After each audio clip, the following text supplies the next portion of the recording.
Graça e paz. Vamos voltar na carta aos Tessalonicenses, capítulo 3. Estamos estudando, meditando, lendo esta carta,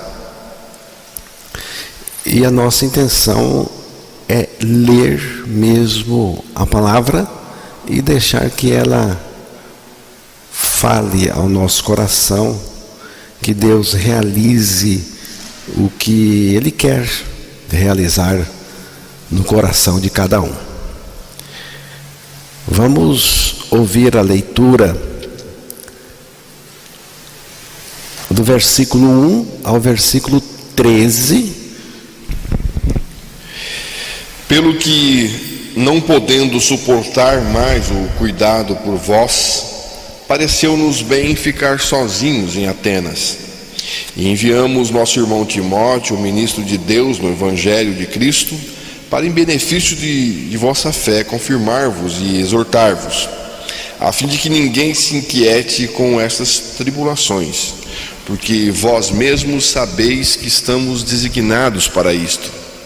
Pois quando ainda estávamos convosco, predissemos que íamos ser afligidos, o que de fato aconteceu, e é do vosso conhecimento.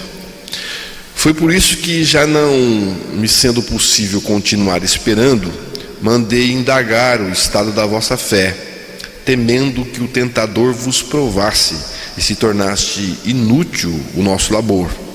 Agora, porém, com o regresso de Timóteo, vindo do nosso meio, trazendo-nos boas notícias da vossa fé e do vosso amor, e ainda que sempre guardais grata lembrança de nós, desejando muito ver-nos, como aliás também nós a vós outros. Sim, irmãos, por isso fomos consolados acerca de vós, pela vossa fé, apesar de todas as nossas privações e tribulação, porque agora vivemos, se é que estáis confirmados no Senhor. Pois que ações de graça podemos tributar a Deus no tocante a vós outros, por toda a alegria com que nos regozijamos por vossa causa diante do nosso Deus, orando noite e dia com o máximo empenho para vos ver pessoalmente e reparar as deficiências da vossa fé. Ora, o nosso mesmo Deus e Pai e Jesus, nosso Senhor, dirijam-nos o caminho até vós, e o Senhor vos faça crescer e aumentar no amor uns para com os outros e para com todos, como também nós para convosco, a fim de que seja o vosso coração confirmado em santidade, isento de culpa, na presença do vosso Deus e Pai, na vinda do nosso Senhor Jesus Cristo, com todos os seus santos.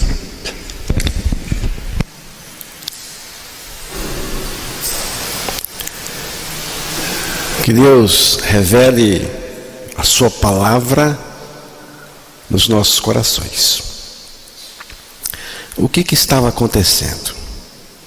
O apóstolo Paulo estava em Atenas e a saudade bateu forte no coração de Paulo, a saudade daqueles irmãos da cidade de Tessalônica. Mas não era só saudade, era também o cuidado que o apóstolo tinha com aqueles irmãos. Ele quis visitar aqueles irmãos, mas não deu. Então ele decidiu enviar o seu amigo, o seu companheiro de trabalho, Timóteo, para visitar os irmãos tessalonicenses. Timóteo foi, e quando retornou a Paulo, ele veio com boas notícias. Notícias que alegraram o coração do apóstolo Paulo.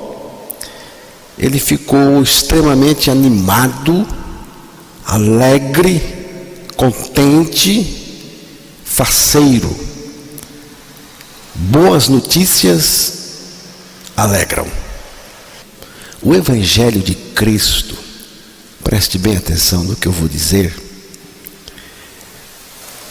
é a melhor notícia vinda do céu, vinda da parte de Deus, e diz respeito à nossa salvação eterna em Cristo Jesus.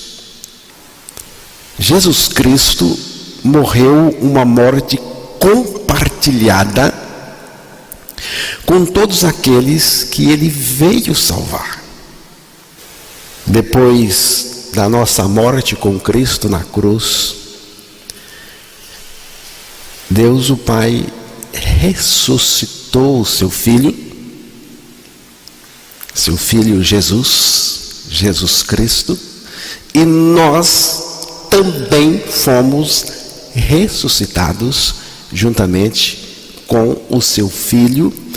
É o que afirma a palavra de Deus em Efésios capítulo 2, versículo 5 e 6.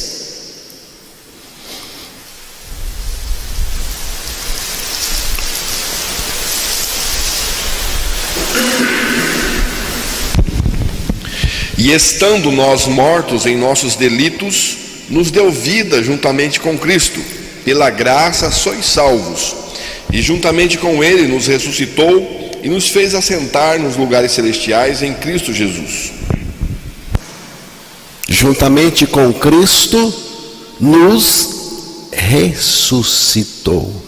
Você está percebendo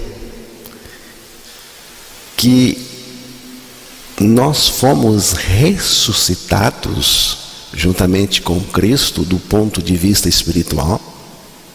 O texto diz: nos ressuscitou juntamente com Cristo. Então, nós fomos ressuscitados com Cristo. Nessa nossa ressurreição com Cristo, nós ganhamos a vida de Cristo. Cristo se tornou a nossa vida. Colossenses capítulo 3, versículo 4, diz que Cristo é a nossa vida. Aqui e agora. Ele é. Se você crer que com Ele morreu e ressuscitou. Veja aí. Quando Cristo, que é a nossa vida, se manifestar, então vós também sereis manifestados com Ele em glória. Quando Cristo, que é a nossa vida, você crê? Você crê que Cristo é a sua vida? Paulo foi em Tessalônica e pregou esse evangelho. E o resultado, como nós já vimos aqui, foi mudança. Mudança para valer. Mudança de verdade na vida daqueles irmãos. Transformação profunda e radical. Conversão realizada por Deus, porque é Deus que converte uma pessoa. Se Deus não converter a pessoa, não tem jeito. E esses irmãos agora estavam enfrentando grandes perseguições. Esses irmãos estavam passando por grande provação, justamente porque creram no Evangelho. E eu já vou avisando: tem provação, tem perseguição, não tem vida fácil para aquele que crê de verdade no Evangelho. no Evangelho de Cristo. E esses irmãos estavam passando por grande provação. E Paulo estava querendo ter notícia deles. Paulo queria saber como que eles estavam. Paulo estava em Atenas, a cidade de Atenas, e surgiu nele esse desejo ardente, forte, de saber como os irmãos estavam passando. Como que eles estavam suportando, resistindo tudo aquilo.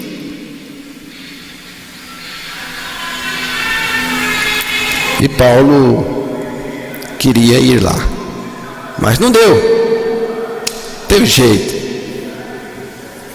E ele então enviou Timóteo aos Tessalonicenses. Para quê? Para ver como eles estavam, orientar, exortar, confirmar aqueles irmãos e trazer notícias deles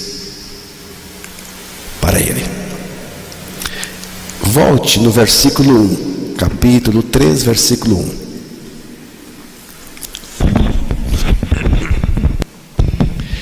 Pelo que, não podendo suportar mais o cuidado por vós, pareceu-nos bem ficar sozinhos em Atenas. Eu acho isso aqui tão bonito, irmãos. Cuidado de Paulo, saudade dele pelos irmãos, o amor dele que ele tinha por aqueles irmãos. Parece que Paulo não queria ficar sozinho em Atenas. Dá a entender aqui no versículo, né? Quando ele diz assim: pareceu-nos bem ficar sozinho em Atenas. Timóteo estava com ele. Dá a entender que Paulo não queria ficar sozinho em Atenas. A cidade de Atenas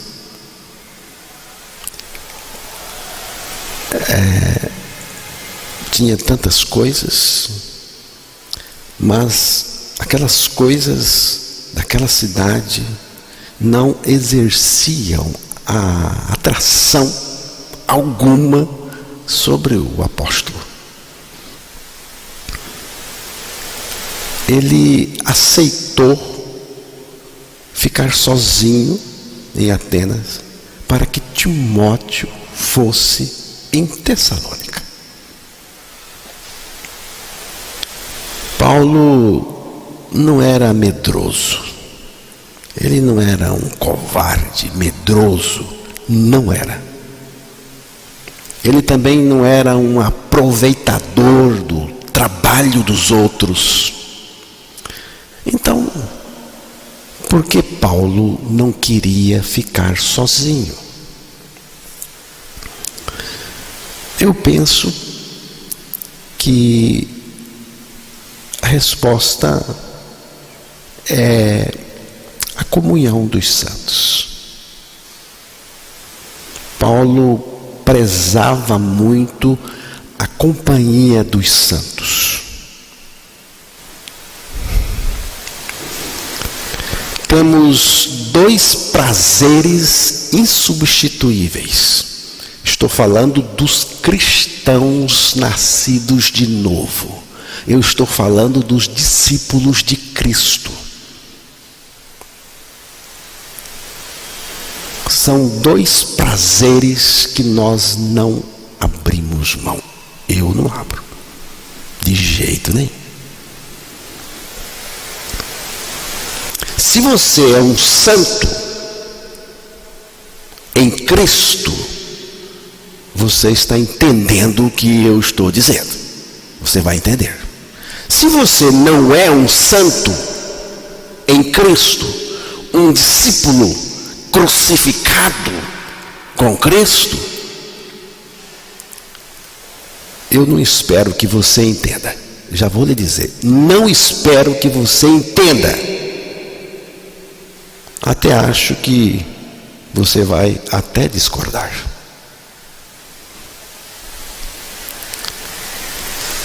Vamos lá. Vou começar mostrando aqui esse prazer do santo. Salmo 40, verso 8.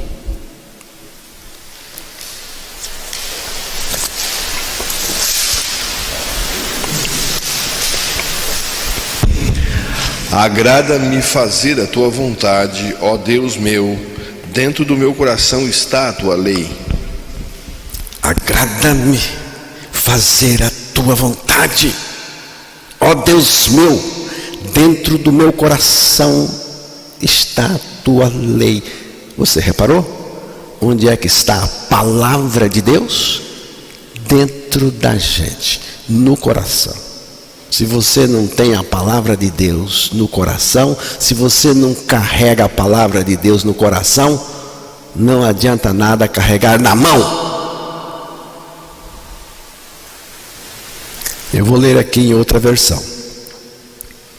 Tenho prazer em fazer a tua vontade, meu Deus, pois a tua lei está em meu coração. Tenho prazer, aqui está o prazer do santo. Tenho prazer em fazer a tua vontade, porque a tua palavra está no meu coração. Tenho grande alegria em fazer a tua vontade, ó meu Deus. A tua lei está no fundo do meu coração. Eu gosto desta expressão. A tua lei está no fundo do meu coração. Deleito-me em fazer a tua vontade. Salmo 119, versículo 24.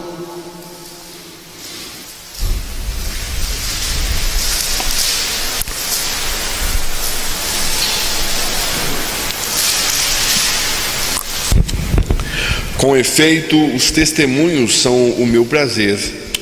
Com efeito, os teus testemunhos são o meu prazer, são os meus conselheiros. Que coisa boa! Versículo 35. Guia-me pela vereda dos teus mandamentos, pois nela me comprazo. 92. Não fosse a tua lei ter sido o meu prazer, há muito já teria eu perecido na minha angústia. Cuidado, se você não tem prazer na palavra de Deus, você vai fenecer em suas angústias. Está aí, 103. Quão doces são as tuas palavras ao meu paladar. 104. Pois por meio dos teus preceitos consigo entendimento, por isso detesto todo o caminho da falsidade. 111. Os teus testemunhos recebi-os por legado perpétuo, porque me constituem o prazer do coração. Salmo 73, versículo 25.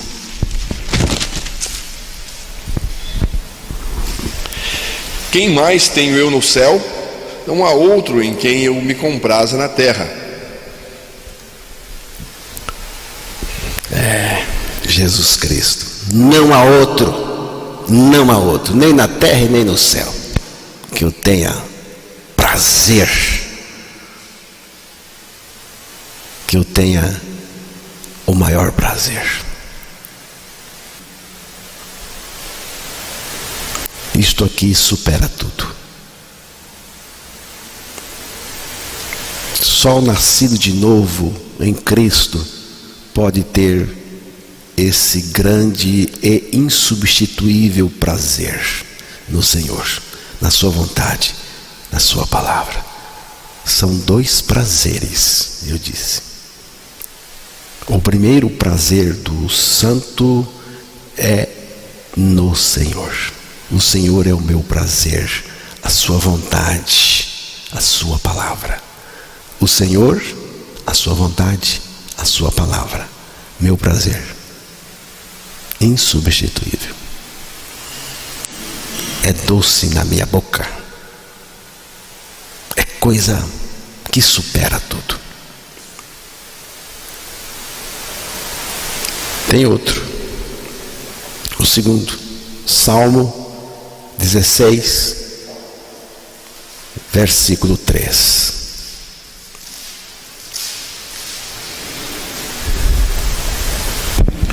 Quanto aos santos que há na terra, Quanto aos santos que há na terra, são eles os notáveis, nos quais tenho todo o meu prazer. Quanto aos santos que há na terra, eu tenho todo o meu prazer com eles. Você vê? O prazer de um santo em Cristo, primeiro é o próprio Cristo, depois são os irmãos. São os irmãos. Outro santo. Ter prazer numa relação santa é alguma coisa muito significante e gratificante. É por isso que Paulo não queria ficar sozinho em Atenas, Valdir. Ele queria ali a comunhão de Timóteo. A palavra diz: melhor é um dia nos teus átrios do que 1000 no outro lugar. Prefiro ficar à porta da casa do meu Deus a habitar nas tendas dos ímpios. Eu não quero nada com as tendas dos ímpios, do pecado. Melhor é um dia na presença do Senhor do que 1000 dias no outro lugar. E ele diz uma palavra aqui que para mim é chave. Prefiro. É uma questão de preferência. Ninguém te força nada, não. No cristianismo não tem forçação de barra. Ninguém força ninguém. Eu prefiro. Está na minha natureza esse prazer. 1000 dias em qualquer outro lugar não se comparam a um dia na presença de Deus. Feliz é quem conhece os aconchegos e a intimidade do Senhor. Que a presença do Senhor seja o ninho do nosso ser. 5 minutos numa roda de santos ou de bate-papo não tem dinheiro que pague. Para mim. Para mim. 5 minutos conversando com um irmão nascido de novo, santo. Não tem dinheiro que pague.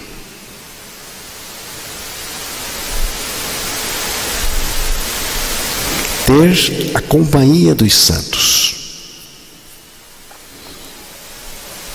é coisa boa. Gente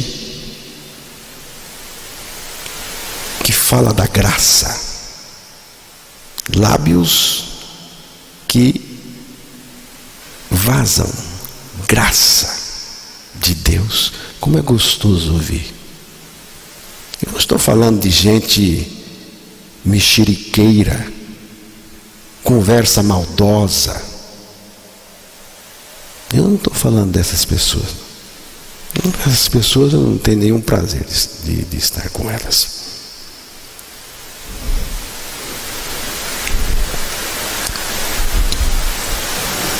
não vamos, por favor, não vamos confundir o convívio dos santos com os encontros religiosos. São coisas diferentes. Os santos falam da graça de Deus, enquanto que certos crentes falam de seus próprios interesses, geram desgraças, confusões, disfunções, desconforto no ambiente. Em Romanos capítulo 16, o apóstolo Paulo fala de vários irmãos. Ele fala de irmãos, fala de irmãs, mas o comentário que eu mais gosto está no versículo 8. Saudai Ampliato, meu dileto amigo no Senhor. Você não gosta desta expressão? Meu amigo no Senhor. Meu amigo no Senhor. Mas é no Senhor. Porque tem amigo que não é no Senhor. Amigo no Senhor. Eu sou feliz, irmãos, contente em poder ter os irmãos como meus amigos. Meus amigos. Eu gosto de dizer meus amigos. Vocês são meus amigos no Senhor. Para mim isso é muito importante. Vocês que têm a concepção do Evangelho de Deus, da graça. É gostoso. Tem gente que não gosta. Aí a coisa fica esquisita. Fica muito esquisito quando você não gosta disso. Então, esta é uma das razões da nossa necessidade congregacional. Vamos voltar lá para o capítulo 3, versículo 2, da carta que estamos estudando. E enviamos nosso irmão Timóteo, ministro de Deus no Evangelho de Cristo, para, em benefício da vossa fé, confirmar-vos e exortar-vos. Paulo se refere a Timóteo, dizendo, nosso irmão Timóteo, ministro de Deus no Evangelho de Cristo. A palavra ministro aí, aqui e em todas as ocorrências no Novo Testamento, tem sentido de servo. É um servo. Mas antes, Timóteo é denominado de irmão. Você vê? Antes, Timóteo é chamado de irmão. Ou seja, um companheiro crente. Alguém que, pela graça soberana, pertence à família de Deus em Cristo. A palavra nosso fala dessa família de santos. Nosso irmão fala de um laço de ligação muito íntimo. Fala de uma paternidade de Deus e de uma vida em comum.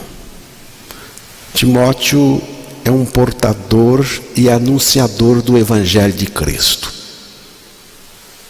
Qual o motivo para o qual Timóteo tinha sido enviado? O texto aí diz, para, em benefício da vossa fé, confirmar-vos e exortar-vos. Como que a gente confirma uma coisa? Como é que você confirma uma coisa?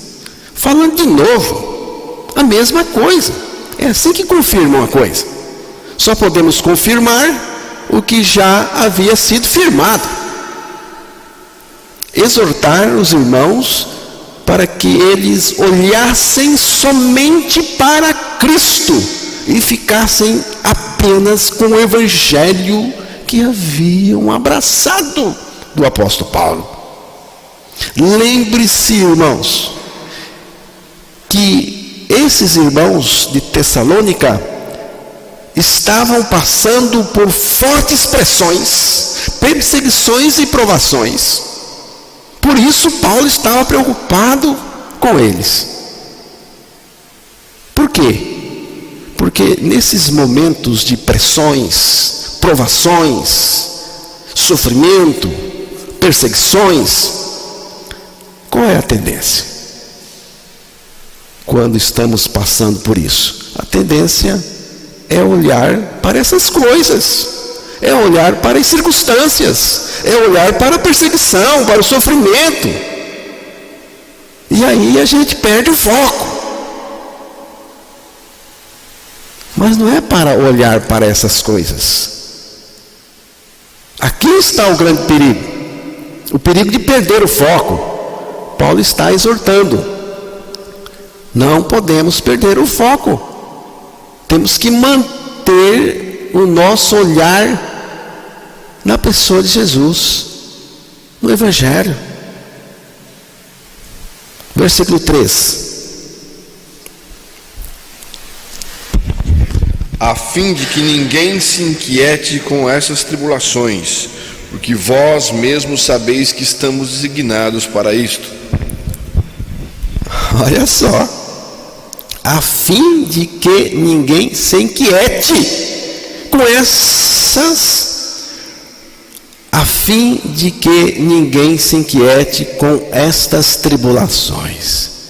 Foi o que eu disse. Essas coisas causam inquietações na gente. Aí Paulo diz: porque vós mesmos sabeis que estamos designados para isto. Eu não engano ninguém. Você quer crer no Evangelho? Você deve crer no Evangelho. Você precisa crer no Evangelho para a sua própria salvação, para o seu próprio bem. Mas quero dizer que temos umas coisas para as quais fomos designados. Tribulações. Está aqui, ó. Está aqui. Tribulações, inquietações e comoções. O inimigo pode usar as inquietações, as comoções, para desviar do verdadeiro foco. Como que nós podemos anular as inquietações, as comoções, as nossas inquietações, comoções? Como que podemos anular isso? Olhando para a soberania de Deus, porque aqui disse que nós fomos designados para isso. Deus já sabia, Deus está no controle, Deus está por trás de tudo. Então eu devo olhar para a soberania dele. Ele é soberano, ele faz o que ele quiser.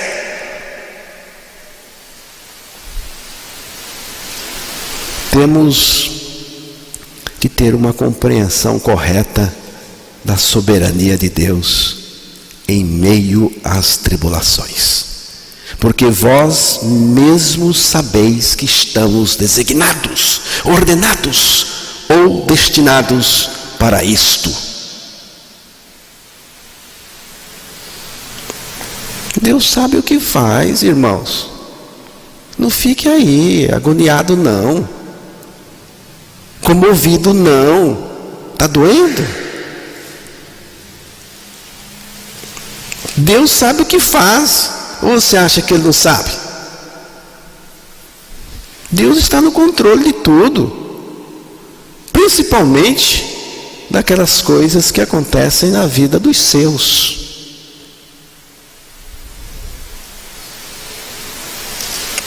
E lembrando que Deus está nos céus, Cristo em vós, Cristo vive em mim. Para mim o viver é Cristo, Cristo nossa vida.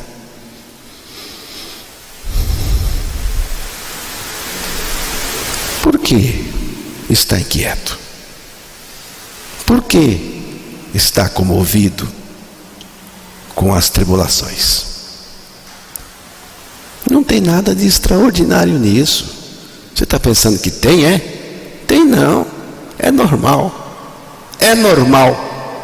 Porque normal na vida de um santo de Deus, porque fomos designados para isso. Verso 4.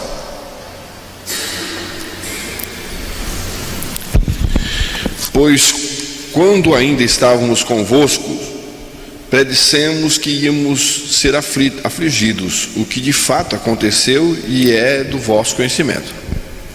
Quando estávamos com vocês, nós os avisamos que íamos ser perseguidos. E é o que está acontecendo com vocês. Versículo 5.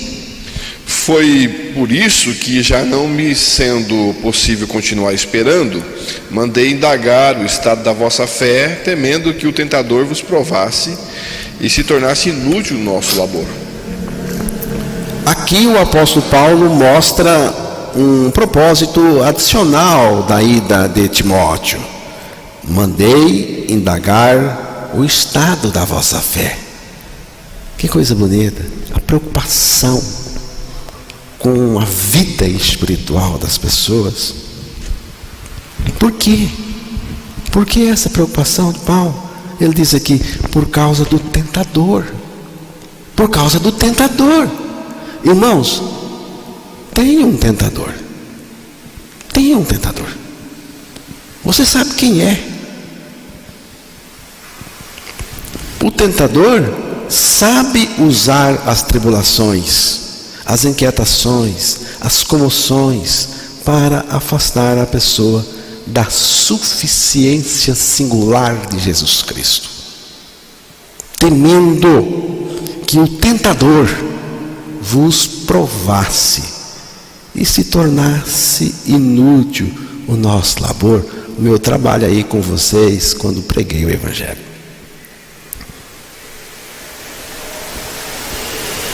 A tentação de trocar a lealdade a Cristo por um conforto neste mundo está sempre rondando o acampamento dos santos. A gente sofre muito. O tentador chega. Você não precisa ser assim. Tem um conforto aqui para você. Só que você tem que abrir mão da sua lealdade a Jesus Cristo. Pois eu não quero conforto nenhum. Eu quero a lealdade com o Senhor. Eu quero a minha relação com o Senhor. A tentação maior de Satanás é a tentativa de afastar a pessoa da suficiência suficiente e singular da pessoa de Jesus Cristo. É aqui. Caso isso acontecesse com aqueles irmãos, então Paulo considerava que o seu trabalho teria sido em vão.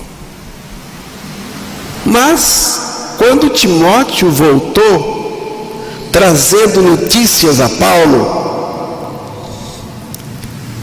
ele deve ter dado pulos de alegria e louvores a Deus, porque os irmãos estavam firmes, resistentes. Verso 6. Agora, porém, com o regresso de Timóteo, vindo do nosso meio, trazendo-nos boas notícias da vossa fé e do vosso amor, e ainda de que sempre guardais grata lembrança de nós, desejando muito ver-nos, como aliás também nós a vós outros. Timóteo trouxe boas notícias da fé daqueles irmãos, fé em Deus, fé em Cristo, no Evangelho, do amor que eles tinham uns pelos outros.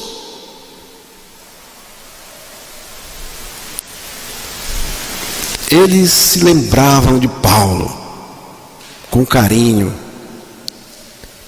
e tinham tanta vontade de ver o apóstolo quanto o apóstolo tinha de vê-los. Isso é muito bonito de uma relação. Você é assim?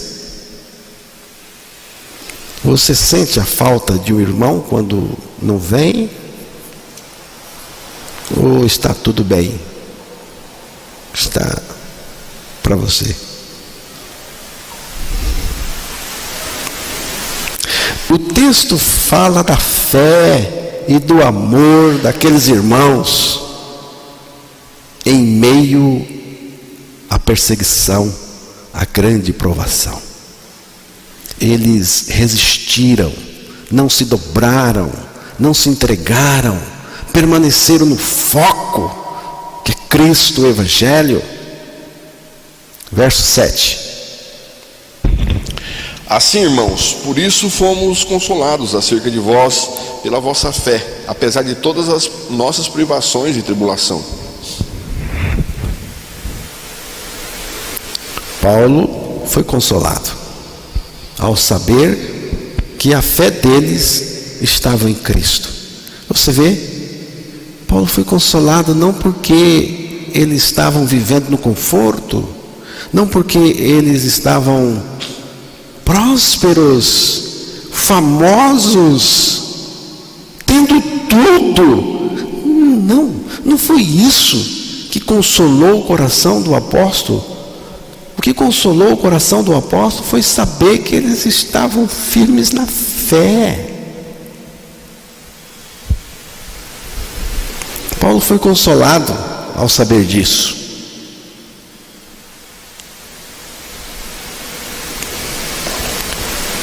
Verso 8. Porque agora vivemos, se é que estáis firmados no Senhor. Porque agora vivemos, se é que estáis firmados quer dizer nele, na pessoa dele, na pessoa do Senhor, pessoa de Cristo, de Jesus Cristo. O que significa isto? Significa que não existe vida fora de Cristo, não existe viver verdadeiro, significativo fora de Cristo. Não existe.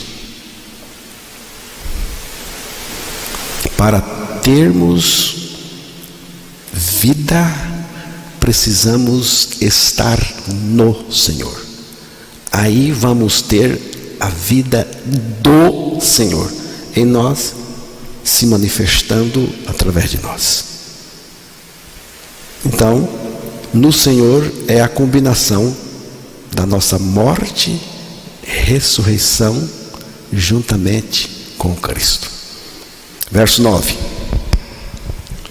Pois que ações de graças podemos tributar a Deus no tocante a vós outros, por toda a alegria com que nos regozijamos por vossa causa diante do nosso Deus.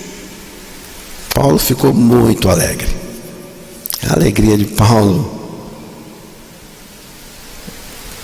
era tão grande que apenas palavras não eram suficientes para tributar a Deus agradecimentos, louvores no tocantes àqueles irmãos.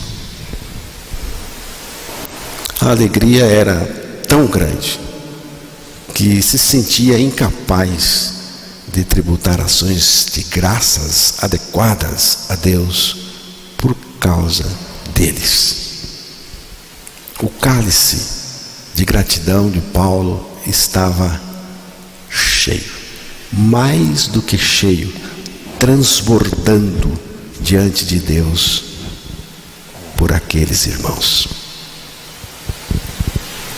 Normalmente, a gente agradece uma pessoa por aquilo que recebemos dela.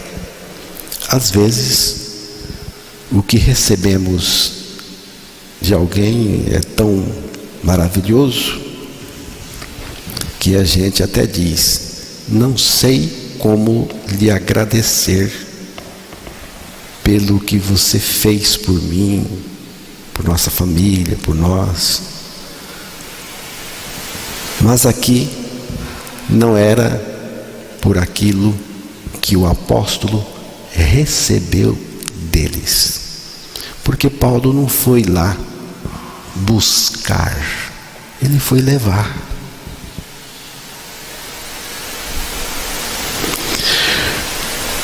O que eles tiveram lá, Paulo e seus companheiros, o que foi?